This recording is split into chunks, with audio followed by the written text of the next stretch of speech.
Hello అండి, నమస్తే. గొప్ప విజయాలు సాధించడానికి మనకి పట్టుదల ఎంత అవసరమో, అదే లక్ష్యాన్ని చేరుకునే మార్గం నుంచి పక్కదారి పట్టకుండా చూసే గురువు కూడా అంతే అవసరం.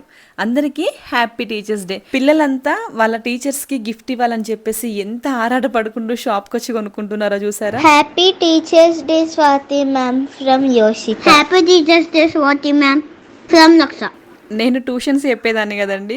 మా స్వీట్ పిల్లలు అట్లా వాయిస్ రికార్డ్ పెడితే నా ఫేస్ లో ఎంత స్మైల్ వచ్చిందో తెలుసా. టీచర్స్ కి కొంతమంది పిల్లలు ఎంత అలరి చేసినా కూడా ముద్దుగానే అనిపిస్తుంది. వర్ణికానేమో వాళ్ళ మ్యామ్ కోసము గిఫ్ట్ కార్డ్ రెడీ చేసి కొన్ని వర్డ్స్ రాసింది తన ఓన్ గా. ఇట్లాంటివి చూస్తే వాళ్ళ మ్యామ్ ఎంత హ్యాపీగా ఫీల్ అయి ఉంటుందో కదా. టీచర్స్ కి అందరూ స్టూడెంట్స్ గుర్తుండకపోవచ్చు, కానీ స్టూడెంట్స్ కి టీచర్స్ ఖచ్చితంగా గుర్తుంటారండి. అట్లా నా లైఫ్ లో ఇప్పటికీ గుర్తుంచుకునే మ్యామ్ అంటే కృష్ణకుమారి మేడము, మా హిందీ టీచరు. ఇన్ని స్టేట్స్ తిరుక్కుంటా హిందీ అవలీలుగా మాట్లాడుతున్నా అంటే ఆ మేడం వల్ల. మీ లైఫ్లో మర్చిపోలేని టీచర్ నేమో కామెంట్ చేయండి.